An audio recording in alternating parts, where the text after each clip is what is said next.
പപ്പേനെ ഉണ്ടല്ലോ എപ്പോഴും എന്നെ ഉപദ്രവിക്കും. ഇന്ന് രാവിലെ കേട്ടോ എന്തിനാ ഈ മോത്തിങ്ങനെ നുള്ളിപ്പിച്ച് മുറിഞ്ഞേ നോക്ക. പക്ഷെ ഞാൻ ഒന്നും ചെയ്തില്ലേ. എന്റെ തല പിടിച്ച് മൊസൈക്കിൽ ഒരു ഒറ്റ ഇടി.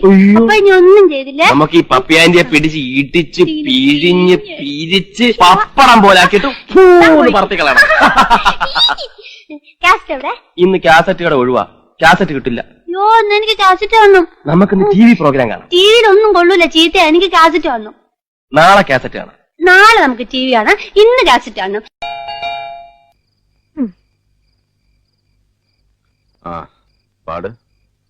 പാടാനോ? എനിക്ക് ഇപ്പൊ കേൾക്കണം നിന്റെ പാട്ട്. അയ്യടാ, ഇതെന്ത് സൂക്കട്? പാതിരായ്ക്ക് ഉറക്കത്തിന്ന് വിളിച്ചുണർത്തിട്ടല്ലേ പാട്ട്? എനിക്ക് കേൾക്കാൻ തോന്നുമ്പോ നീ പാടണം. ഞാൻ പാടുമ്പോഴൊന്നും കേൾക്കാൻ വരാറില്ലല്ലോ ഇയാള്.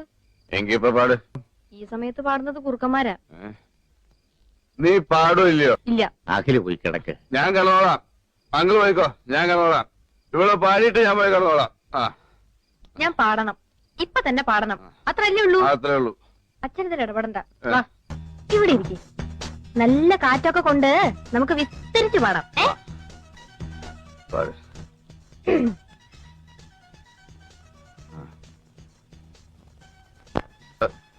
കേൾക്കാനില്ല, ഉറക്ക പാട്. ഞാൻ പാടുണ്ട്, നീ ഫിറ്റായതുകൊണ്ട് കേൾക്കാത്തതാ. ആണോ? ആ.